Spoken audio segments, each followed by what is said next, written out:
what's your thought around it? Like, do you feel like, is this kind of a question about burnout and kind of a question about like personal responsibility versus like, what do you think like people could learn about like the baseline needs of a career?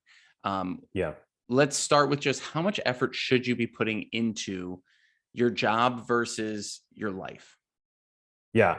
Well, and not to have this be a continuous cop out, but I think that is the question that everyone needs to think about for themselves and decide for themselves. And I think for me, at least, one of my things that I really advocate for is that I believe all people should have the autonomy and agency to make the decisions that are best for them. And that's really what I try to advocate for when I can. And part of that is just because I know that part of why I've had a very happy and meaningful career is that because I've had those things and I've seen the benefits play out for me, and I've seen them play out for other people, and I want everyone to be able to have careers that they're happy with, however they define what that is. But getting kind of a little more granular into what you're saying, because I think it's an important point, is this notion of understanding the role that you want work to play in your life. And part of that's going to be, I think, it's going to be a little bit of a mixture of things. One, it's going to be a mixture of your own desire in terms of what makes sense to you. The second thing is going to be a mixture of the reality of the life that you live in terms of, and I keep going back to this, but it's the easiest example. If you're providing for yourself, you're providing for other people, certainly your cost of living and just living life, right? And then I think the last thing you're probably going to want to negotiate through is certainly just your own aspirations for your future. Because right now you may decide and say that I only want work to play a small role in my life. But if you also have grander aspirations of becoming a VP or an SVP or a CEO or something like that, those are not diametrically opposed, but it's just something you have to really think about. So I think everyone needs to decide that for themselves. It comes off a couple of different factors. What I have seen and what I think is really, this is really teaching us, is something over the past 2 years that I think superstar athletes have known for years and practiced for years. And so as an example, we'll take LeBron James. LeBron James arguably is one of the best basketball players to play in the NBA in the last couple decades. He's won NBA championships, MVPs, been to many All-Star games.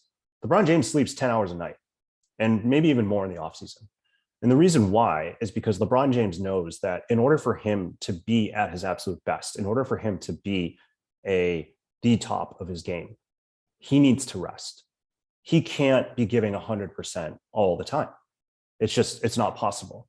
And I think what I'm hopeful and what I've seen is that I think more people are recognizing, particularly just of how challenging these past 2 years have been, that we are humans and humans are not meant to work like machines in the sense that we physically cannot be always on.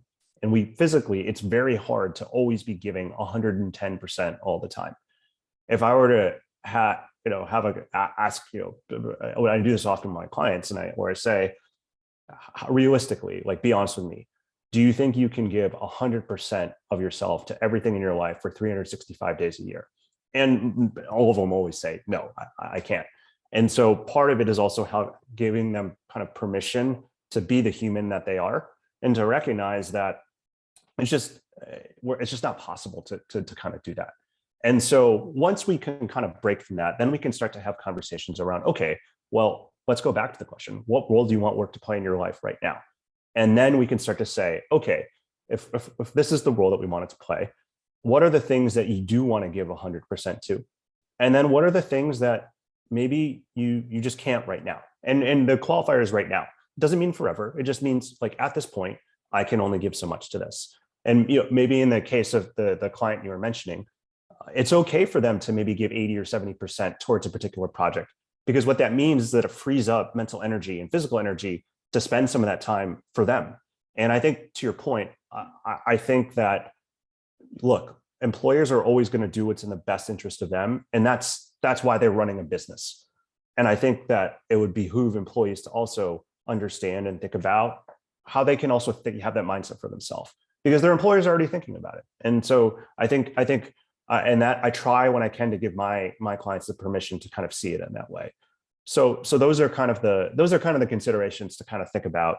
A, what role should work play in our lives? That's a personal decision. But B, if we agree that we can't be 100% on all the time, how do we figure out how to navigate that and calibrate that based off of the role that we want work to play right now?